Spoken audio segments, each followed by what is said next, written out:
Welcome to Morning Coffee Thoughts. This is an AI-narrated reading of one of our latest pieces, built for those who'd rather listen while commuting, doing chores, or just taking a break. While listening to Sara Duterte, I suddenly missed Leni Robredo. Leni Robredo lost the 2022 election by a landslide. Bongbong Marcos got 31 million votes. She got 15 million. In March 2026, when he was asked about the fuel crisis, Marcos said he didn't want to get into that discussion. In the same week, Mayor Leni Robredo of Naga City signed an order cutting fuel use in city departments so basic services could keep running. That gap between the two of them is hard to unsee. Section: the generic advice we hear now. In the middle of this fuel and price crisis, the solutions we hear from national leaders sound very familiar. Government agencies should monitor fuel prices and study the impact on basic goods and transport. Committees and task forces should be formed to track prices and recommend measures. Local governments should ban or suspend caravans, parades, and other non-essential fuel-heavy activities. People should buy local, save fuel and electricity, and focus on essentials. Everyone is reminded to stay patient and not do anything bad even if life is hard. On paper, it sounds like action. In real life, it feels like memos, committees, and reminders to tighten our belts. This is why I miss Leni Robredo during a crisis like this. When she talked about these problems, she didn't stop at monitor and advise. She went straight to what needed to move. Which contracts should be approved, which energy permits were stuck, which coal plants should be retired, which taxes in our power bills could be adjusted, which laws and budgets had to be fixed if we wanted a different future. A woman with substance, clarity, and a real heart for Filipinos. Hindi tulad ng iba dyan sa tabi-tabi na ang sagot sa krisis ay puro task force, ban ng motorcade, at generic na magtipid na lang tayo. Section: Energy. She saw the wall we were heading toward. During the CNN presidential debate in February 2022, Leni warned that by around 2024, our power supply could dry up and pointed to the Malampaya gas field, which powers a big part of Luzon. Fact-checkers later said that statement needed context, because government data at the time showed Malampaya's gas reserves would probably last closer to 2027, not exactly 2024. She said that line in the middle of a campaign, reacting to those projections, at a time when the main Malampaya service contract was set to end in 2024, and there was still no serious plan for what would replace it. So yes, the date she mentioned was sharper than the projection, but the warning itself was about something real. We were heavily relying on a gas field with a clear end date, and acting like it would be there forever. At a business forum in January 2022, she showed what a real plan could look like. She talked about approving long-pending service contracts for local energy, gas, oil, geothermal that had been stuck in the bureaucracy for years. Actually using the Energy Virtual One-Stop Shop, an online system meant to let companies file and track energy permits in one place, and pushing the Anti-Red Tape Authority to make agencies move faster on these projects.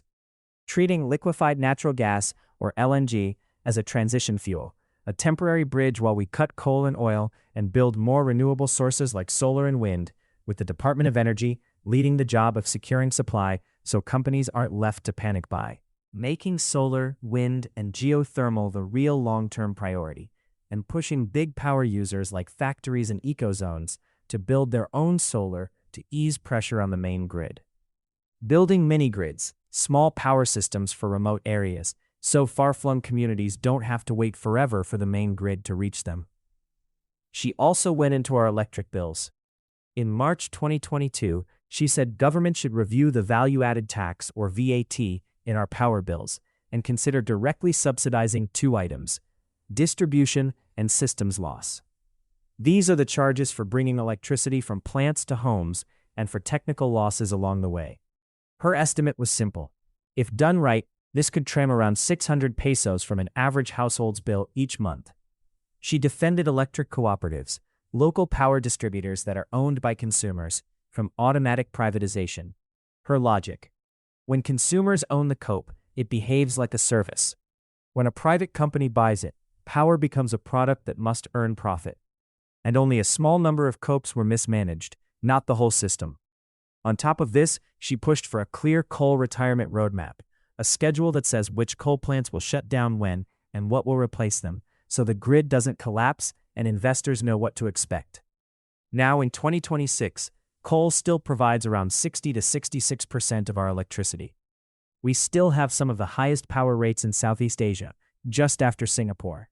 Marcos renewed Malampaya's main contract up to 2039, and a new gas find at Camago 3 is expected to help with supply until roughly the mid-2030s. Analysts say this will help keep the lights on, but will not magically lower our electric bills, because we still depend heavily on imported fuel, move slowly on renewables, and have structural problems in the power sector. The one-stop permit system Leni wanted to use is still criticized for being slow and underused. Her four-point fuel crisis plan from 2022, targeted ayuda, possible fuel tax tweaks, proper support for public transport while modernizing it, and a push for electric vehicles, is now going around social media again because people can see how much more concrete it was compared to today's monitor, form a committee, save fuel advice. Section: Food. She saw the budget problem before the rice crisis blew up. Rice prices in 2024 and 2025 climbed so high that millions of families felt their food budget fall apart. In early 2025, the government declared a food security emergency, mainly to try to bring down rice prices. Surveys show food prices at the top of Filipinos' worries. In 2021, Leni was already talking about the roots of the problem. She pointed out that agriculture was getting only about 1.7% of the national budget, and said, if elected, she would at least double that, from around 58 billion pesos to 116 billion pesos in her first year. Then she dug into where those funds actually went. She showed that fisheries, fisherfolk in an archipelago, got only around 3 billion pesos. The rice sector got more than 15 billion pesos. Her point was clear. You can't talk about food security if whole sectors like fisheries are starved of funds. If you want stable and affordable food, you have to support all the people who produce it, not just one crop. She backed a national food security bill that would let government buy food directly from small farmers and fisherfolk for feeding programs and relief. That means removing abusive middlemen who buy cheap and sell high. It also means giving local producers a guaranteed buyer, the government itself, instead of leaving them to compete with imported goods that are often cheaper because of subsidies in other countries. She also talked about how NFA, the National Food Authority, had been gutted. Its buying mandate was taken away. She said NFA should be allowed to buy rice directly from farmers again, and that rice reserves should be restored so the country isn't caught scrambling every time supply drops. And on fertilizer, she wanted a shift from chemical-heavy farming to organic and sustainable methods, partly to cut costs for farmers who are drowning in expensive inputs. Now, in 2026, rice prices are still a crisis. The rice tariffication law, which many blame for the flooding of imported rice that crushed local farmers, is under review but not repealed.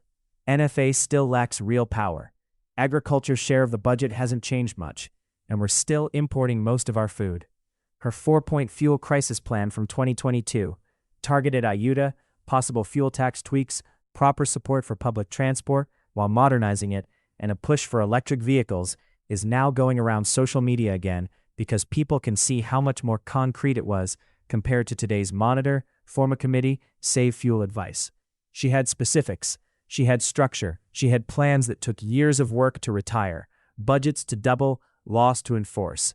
If you're still salty in 2026, it's not because you're dramatic or stuck in 2022. It's because you remember what was on the table, and you can see what we chose instead. Sigh. I miss Leni Robredo. Thank you for listening to Morning Coffee Thoughts. If you found value in this piece, you can find more where you found this post.